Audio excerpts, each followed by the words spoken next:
Hello ladies and gentlemen, welcome to Insanity Wins. I'm your host Duquesne, and we're playing the Warlock of Firetop Mountain. I have no idea how this is going to go.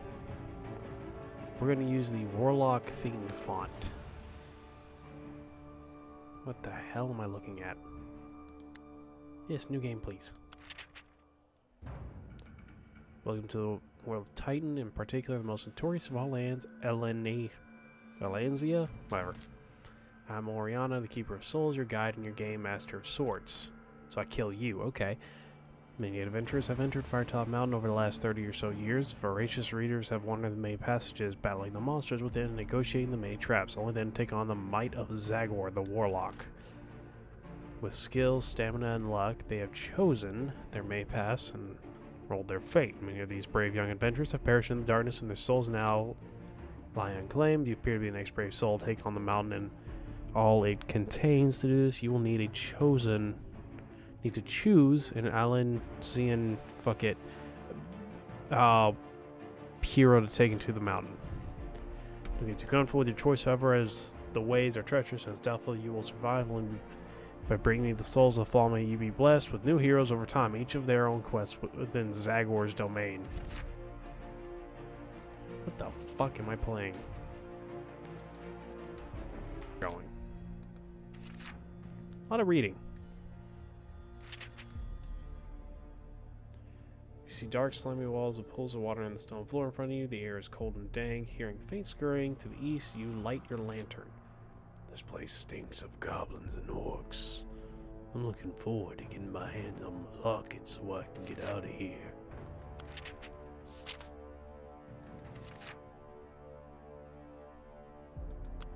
Alright, we approach the darkness. You arrive at a junction. That looks like an ambush. We're gonna go east. Scurrying continues ahead of you as the heavy footsteps. I could hide, but I'm sure I can take on whoever's coming. A few yards ahead, limited light cast by your lantern, you catch sight of a cleft in the tunnel wall.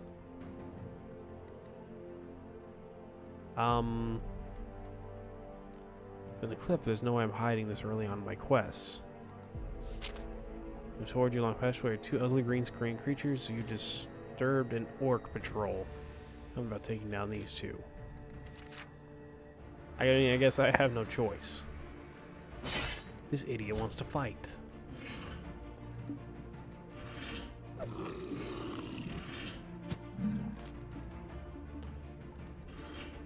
Two for one.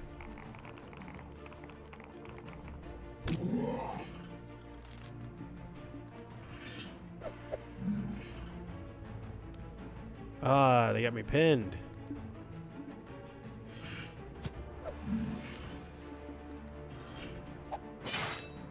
You would have had me if I wasn't an ass. I always think of something.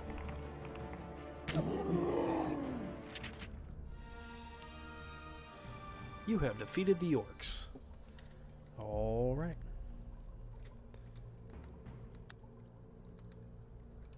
That's neat.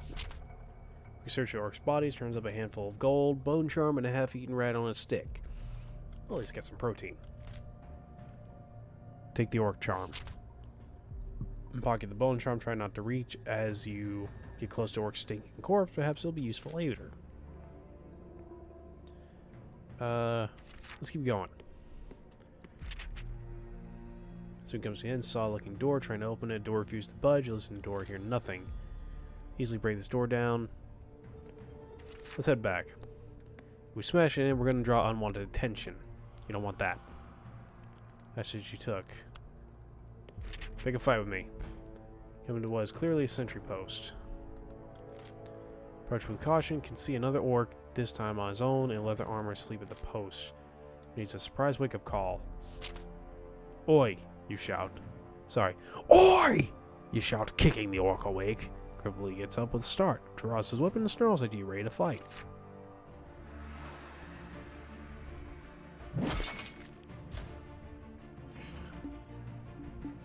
Gonna move here. Motherfucker's got a long range attack. Get your ass back.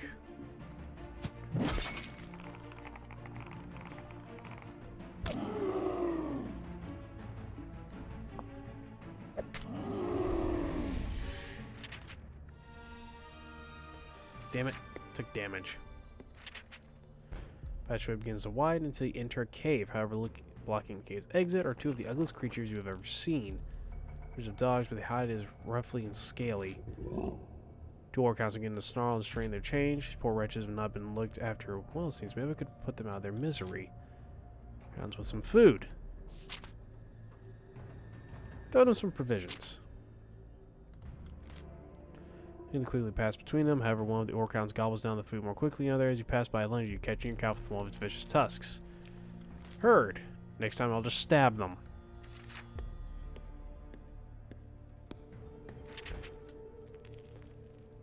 Cave as quickly as you can.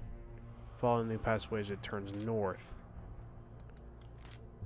It's the walls of wooden bench to rest. Player, we strongly advise sitting on this vent. If you do not take a storm, will not be able to resurrect at this location if they perish. Sit and rest.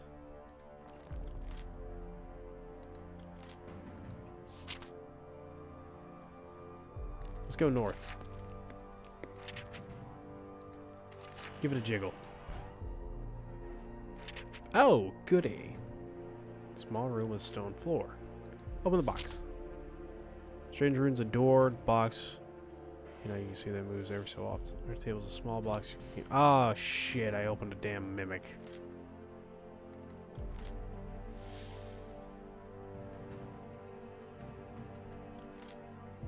Fight the snake. Fuck it. Kick the shit out of some snakes. Move.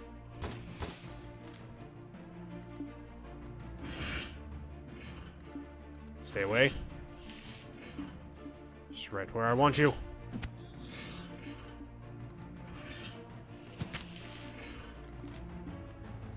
Aha. I have you now.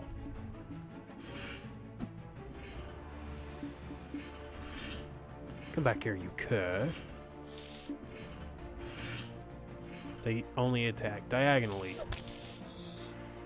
That's weird. So to continue to head deeper into the barracks, let's leave the room.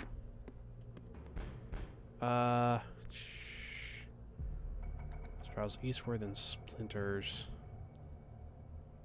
I'm seeing a table down there. Let's see down here. Oh, I'm an idiot.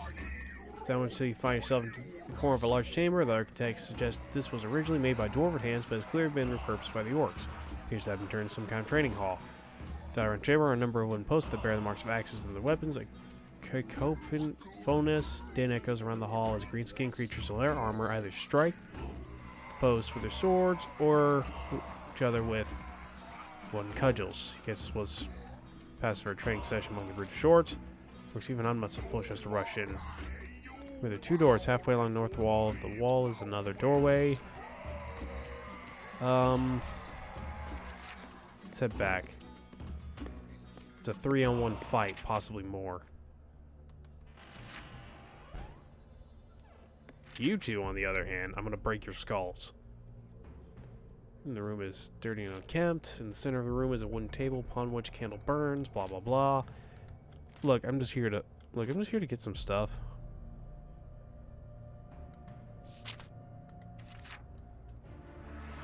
I'm just here to steal your shit.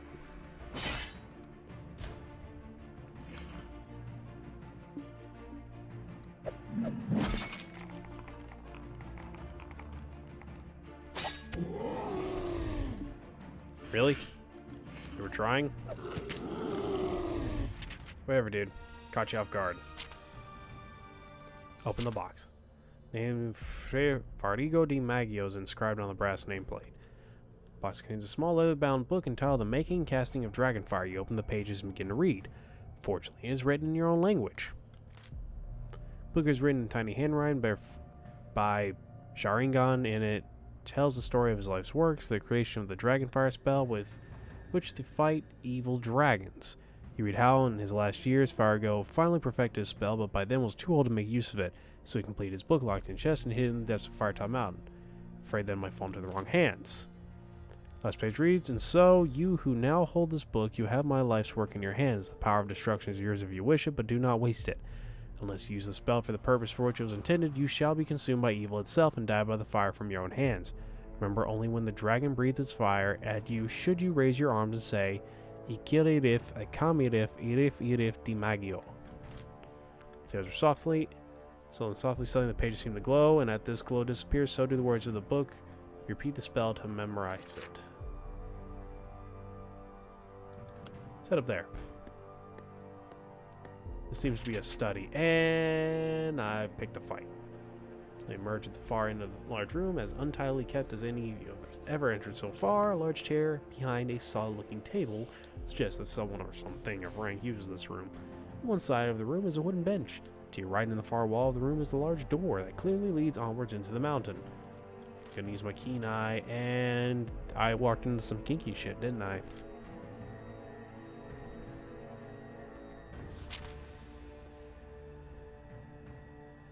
He's spraying the servant rises to his feet, picks up a hefty one stick, and joins the melee, but to your disappointment, he attacks you. Kick him aside fiercely and dive into the battle. Well, I tried to save him.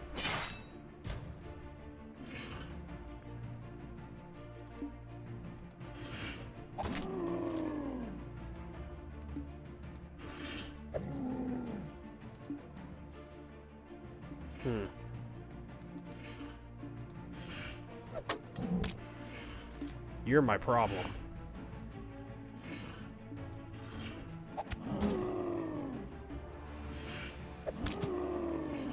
And he can only attack diagonally.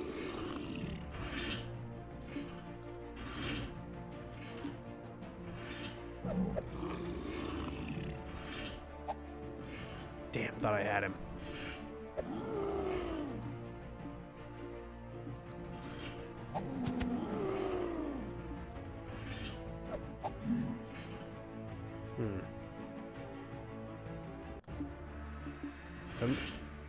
Ooh, got you cornered. Technically, you also have me cornered.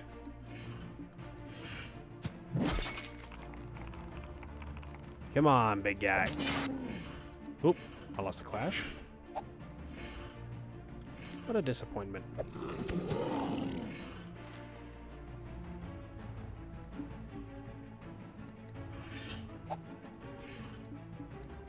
Hold still, damn it. You defeated the orcs. The orcs rush to attack you. You have defeated the orcs. Closer to your key notices there appears to be a mechanical trap fashioned into the lock itself. Sturdy construction. You break open the lock and swing the lid open. Your suspicions are confirmed. Soft click comes from chest and poison dart flies out, harmlessly hitting the wall on the other side. Now chest safe, you can inspect your prize. Look at the side chest to see what it's guarded so carefully. A stash of gold pieces and a label on the bottle shows it to be a potion of invisibility. Good for 1 dose. Let's keep the bottle. And we're going to use this to sit on the bench and rest.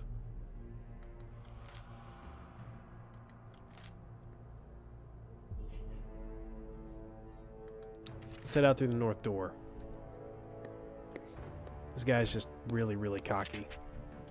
And with that, we're going to leave this episode here. Like, comment, subscribe if you enjoyed, and remember, stay insane.